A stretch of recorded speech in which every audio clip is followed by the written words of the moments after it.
नमस्कार साथियों। तो आज है 24 सितंबर 2025। बाजार की सेंटीमेंट आज थोड़ा सा वीक था, जहां पे निफ्टी 50 के साथ मोस्टली सेक्टर नेगेटिव में क्लोजिंग दिया।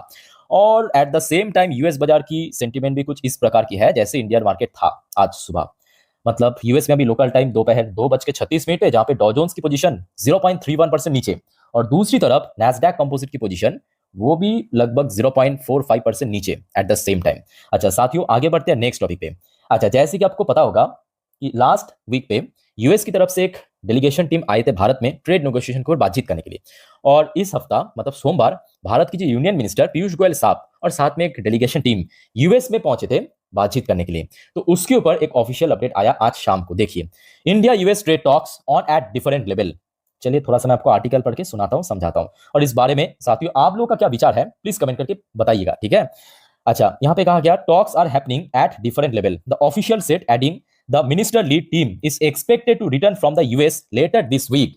सो दोस्तों, जो टीम गए थे इस हफ्ता सोमवार को, वो शायद जल्दी वापस भी आ जाएगा। और मुझे नहीं लगता कि इस जन्म पे भारत और यूएस के बीच कोई ट्रेड नेगोशिएशन हो सकता है, क्योंकि देखिए यूएस का जो डिमांड है ना, वो आज की डेट में भारत सरकार फुलफिल नहीं कर सकती, क्योंकि यूएस यही चाहते हैं भारत में जो एग्रीकल्चरल मार्केट या डेयरी मार्केट या सी फूड मार्केट, उसमें एंट्री लेना और उसको पूरा पूरा एक्वायर करना। और अगर ऐसा हो गया ना, सच में भारत की जो बेस है, बेस इकोनॉमी की जो बेस है, वो एकदम खत्म हो जाएगा, बर्बाद हो जाएगा, ठीक है। सो ये भारत सरकार नहीं होने देना चाहते हैं और यूएस एक्चुअली यही चाहते हैं। यूएस एक्चुअली यही चाहते हैं, ठीक है। तो मेरे हिसाब से ये जो ट्रेड नेगोशिएशन की जो प्रोसेस चल रहा है ना, ये इस जन्म पे खत्म होने वाले नहीं है। बाकी साथ तो आप लोग का क्या विचार है इस बारे में कमेंट करके प्लीज बताइएगा। अच्छा, उसके बाद देखिए रशिया की तरफ से एक और इंपॉर्टेंट अपडेट आया। Kremlin hits back at White House, businessman Donald Trump forcing the world to buy American oil at higher price. और मैं कहूंगा ये जो रिप्लाई आया है आपकी रशिया की तरफ से, ये 100 नहीं, 100 नहीं, 1000% सच है। 1000% सच क्यों है? क्योंकि देखिए at the end Donald Trump है तो एक बिजनेसमैन, प्रेसिडेंट तो अभी अभी बना, इसके पहले जो एकदम बचपन से वो बिजनेसमैन था, है ना। सो देखिए दुनिया की अगर हम टॉप ऑयल एक्सपोर्टर की बात करें, मिडिल ईस्ट में कुछ कंट्री आपको दिख जाएगा, रशिया आपको दिख जाएगा, यूएस आपको दिख जाएगा। अब यूएस देख रहा है कि भाई साहब भारत और चाइना जो कि सबसे बड़ा ऑयल कंज्यूमर है, ऑयल कंज्यूमर कौन है? भारत और चाइना सबसे ज्यादा, ठीक है। वो रशिया से सस्ता ऑयल परचेज भी कर रहा है, ऊपर से रिफाइन करके यूरोप को बेच भी रहा है। मतलब एक तो सस्ते में परचेज कर रहा है, ऊपर से यूरोप को बेच के पैसा भी कमा रहा है, प्रॉफिट जनरेट कर रहा है। और हम लोग बस ऐसे ही मक्खी मार रहे हैं मार्केट में। तो जिस वजह से रशिया का जो दावा है, मैं कहूंगा एकदम सच है कि डोनाल्ड ट्रम्प यही कर रहा है कि सैंक्शन या टैरिफ इंपोज करके भारत और चाइना की जो ट्रेड है रशिया के साथ, उसको कट करना और मजबूर करना कि भारत और चाइना यूएस से ऑयल परचेज करे, वो भी हायर प्राइस में, वो भी इतना दूर से। साथ ही इस बारे में आप लोग का क्या विचार है प्लीज कमेंट करके बताइएगा। अच्छा, उसके बाद की देखिए, अरे बाप रे, रशिया आज एकदम एग्रेसिव मोड में है, ऑनेस्टली कह रहा हूं। क्रेमलिन से it's a big mistake to think Ukraine can win back lost territory. अच्छा, एक्चुअली इन्होंने क्या मतलब क्यों कहा रशिया, पहले आप समझिए। ये देखिए, ये है दूसरा report. Trump turns against Putin, क्यों? से Ukraine can win with NATO support. तो एक्चुअली देखिए यूएनजे की मीटिंग हुआ कल को, पता होगा आपको, कल मिडनाइट पे डोनाल्ड ट्रम्प की जब भाषण देने की समय आया तब बहुत सारे टॉपिक तो इन्होंने टच किया। उनमें से एक टॉपिक था आपके यूक्रेन और रशिया। तो डोनाल्ड ट्रम्प ने एक्चुअली नाटो ग्रुप को कहा कि भाई आप मतलब नाटो ग्रुप यूक्रेन को सपोर्ट करो। अगर नाटो की सपोर्ट मिल गया यूक्रेन को, तो यूक्रेन जो है ना ये जंग जीत भी सकता है। और यूक्रेन की जो लैंड अभी रशिया कब्जे में लेके रखा है ईस्टर्न पार्ट में, उसको वापस मिल भी सकता है। तो क्लियर हो चुका है ना। सो उस चीज को रिप्लाई देते हुए क्रेमलिन मतलब रशिया की तरफ से यह कहा गया कि it's a big mistake to think Ukraine can win back lost territory. Okay, तो साथ ही इस बारे में आप लोग का क्या विचार है प्लीज कमेंट करके बताइए। अच्छा, आगे बढ़ते हैं नेक्स्ट टॉपिक पे, पर उसके पहले आप सभी को मैं रिक्वेस्ट करूंगा, साथियों अगर आपने चैनल को अभी तक सब्सक्राइब नहीं किया ना, तो प्लीज फटाफट कर लीजिए। ऐसे informative video, geopolitical update, market से रिलेटेड अपडेट जो कि बैक टू बैक 5 वीडियो में दे चुका हूं आज की डेट में, इसको पाने के लिए। और आप सभी को दोस्तों मैं रिक्वेस्ट करूंगा, आप में से कोई अगर इंस्टाग्राम में हो ना, तो मुझे फॉलो करके जरूर रखना। मेरे इंस्टाग्राम हैंडल के लिंक आपको नीचे डिस्क्रिप्शन बॉक्स में मिल जाएगा। बिकॉज देखिए, चाहे मिडनाइट पे हो या अर्ली मॉर्निंग पे हो, दोपहर को, कभी भी कुछ भी अपडेट आता है मार्केट से रिलेटेड, जियोपॉलिटिकल अपडेट, तुरंत मैं आपको डाल देता हूं इंस्टाग्राम स्टोरी में, ठीक है। तो मेरे साथ यूट्यूब में और इंस्टाग्राम में कनेक्टेड जरूर रहना अपडेट पाने के लिए। अच्छा, उसके बाद देखिए नेक्स्ट एक और रिपोर्ट देखिए, और इस रिपोर्ट की जो इंपॉर्टेंस है मैं कहूंगा बहुत बहुत ज्यादा है। ज्यादा क्यों है पहले आप समझिए, ठीक है, क्योंकि ये इसका इफेक्ट जो है ना हम लोगों को भुगतना पड़ेगा। देखिए, countries demand urgent action after Trump's dismissal of climate change at UNGA. साथियों, कुछ पिछले कुछ 4-5 सालों में आई थिंक आप लोगों ने देखा होगा कि बहुत ज्यादा नेचुरल डिजास्टर भारत में देखने को मिला। बहुत ज्यादा, सिर्फ भारत की बात नहीं है, ऐसे देश जो कि ठीक मतलब अर्थ की बीचों बीच है, जैसे कि ब्राजील हो गया, कुछ अफ्रीकन नेशन हो गया, भारत हो गया, बांग्लादेश हो गया, म्यांमार हो गया, इन सब देशों में बहुत ज्यादा क्लाइमेट चेंज की इम्पैक्ट पड़ रहा है। ठीक है, तो रिसेंटली क्या हुआ, यूएनजीए मीटिंग में जब क्लाइमेट चेंज के ऊपर एक एग्रीमेंट साइन होने वाला था, तो डोनाल्ड ट्रम्प ने उसको डिसमिस कर दिया।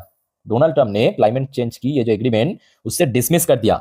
उसके बाद बहुत सारे देशों ने मतलब अर्जेंट इसके ऊपर अर्जेंट एक्शन लेने की डिसाइड भी किया, क्योंकि देखिए ये एक्चुअली एक बहुत बड़ा मुद्दा है, माने या ना माने, चाहे पॉलिटिकल हो जियोपॉलिटिकल, बट ये एक बहुत बड़ा मुद्दा है, बहुत बड़ा मुद्दा है।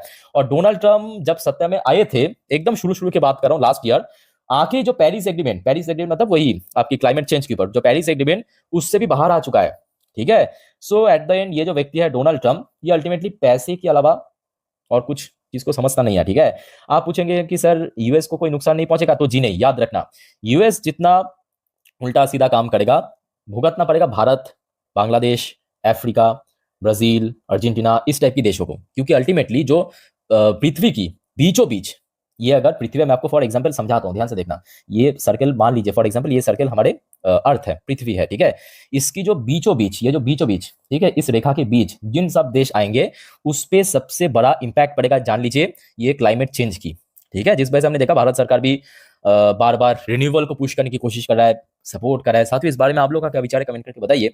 अच्छा, उसके बाद एक और रिपोर्ट मैं आपको देता हूँ, ये खबर आया है आपके खचरा की तरफ से, मतलब पाकिस्तान की तरफ से। Pakistan prime minister Shahbaz to travel to Washington to meet President Trump on 25 सितंबर, मतलब कल। और मैं कहूंगा ये एक्चुअली भारत के लिए भी बहुत इंपॉर्टेंट है, क्योंकि इसके पहले भी हमने देखा था जब यूएस और पाकिस्तान के बीच कुछ एग्रीमेंट या कुछ पॉलिसी के ऊपर साइन हुआ है, तो काफी हद तक कह सकते हो कि भारत के अगेंस्ट में भी था कुछ कुछ पॉलिसी, कुछ कुछ एग्रीमेंट। तो कहीं ना कहीं भारत की जो टीम है या इंडियन गवर्नमेंट इस जो मीटिंग के ऊपर भी पूरा पूरा फोकस रहेगा। और डोंट वरी, इसके ऊपर अगर कुछ अपडेट आया डेफिनेटली आपके सामने शेयर कल कर दूंगा। ठीक है, जैसे ही अपडेट आ जाएगा। अच्छा, उसके बाद साथियों एक और रिपोर्ट आप देखिए, ये थोड़ा सा बढ़िया रिपोर्ट है एक्चुअली भारत के लिए। Not like Russia and China, Finland president hail India's as emerging super power, send message for the West. So Finland की जो प्रेसिडेंट है, उन्होंने एक तो भारत को इमर्जिंग सुपर पावर कहा, ठीक है, और उसके साथ साथ कहा कि देखिए हम आज की डेट में जो सिचुएशन है ना, हम भारत को कभी इग्नोर नहीं कर सकते और भारत के साथ हर किसी को रिलेशन अच्छा रखना चाहिए। और एक्चुअली उन्होंने ऐसा ही कहा, मैं आपको थोड़ा पढ़ के सुनाता हूँ, उनका जो एग्जैक्ट वर्डिंग था यहाँ पे आप देख सकते हो। India is a very close ally to the European Union and the of course of United States as well as, so I would not throw them into the same basket. ठीक है, उसके साथ देखिए इन्होंने ये भी ऐड किया, he added India is an emerging super power, it got demography, it got economy on its side. I always argue that it is very important for the West to engage India, मतलब भारत के साथ अच्छा relation रखने के लिए कहा, work with them. ठीक है, ये एक बड़ी अपडेट है। खैर देखिए, अभी कुल मिला के बात ऐसा है कि कुछ कुछ न्यूज़ देखिए भारत की फेवर में भी है, कुछ कुछ न्यूज़ भारत की फेवर में भी नहीं है। बट अभी बात यह है कि यूएस बाजार क्योंकि थोड़ा सा नीचे है, अभी आप देख सकते हो डॉ जोन्स की पोजीशन वही नीचे है, नैस्डैक की पोजीशन भी कुछ बढ़िया नहीं है, सो गिफ्ट निफ्टी की पोजीशन भी कुछ खास नहीं चल रहा है। साथियों, ये वीडियो मैं रिकॉर्ड कर रहा हूँ अभी रात 12:16 पे, जैसे कि यहाँ पे आप देख सकते हो, एक मिनट, हाँ देखिए, सो अभी आप देख सकते हो 12:15-16 के आसपास हुआ है। गिफ्ट निफ्टी की पोजीशन 25,058 पॉइंट पे चल रहा है। ठीक है, तो मतलब आज जहाँ पे निफ्टी 50 क्लोजिंग दिया जस्ट 2 पॉइंट ऊपर, तो मतलब अगर हम प्रीमियम का एडजस्ट करें तो बिल्कुल ही अच्छी लेवल पे नहीं है। ठीक है, सो लेट्स सी कल क्या होता है। और याद रखना, जैसे कि आपको मैं प्रीवियस वीडियो में जिन सब रेजिस्टेंस एंड सपोर्ट के बारे में कहा था, यानी ऊपर की तरफ हो गया आपके 25,150, नीचे की तरफ हो गया आपके 25,000, ऐसे और भी डिटेल में मैं समझाया था। ठीक है, एक बार प्लीज चेकआउट करके जरूर ना, तो याद रखना ये कुछ इंपॉर्टेंट लेवल है कल के लिए। बाकी साथ ही इस वीडियो को वाइंड अप करता हूँ, कोई आपका कंफ्यूजन है, डाउट्स है, कमेंट करके पूछिए। सो मिलते हैं नेक्स्ट वीडियो में, टेक केयर, बाय बाय, जय हिंद।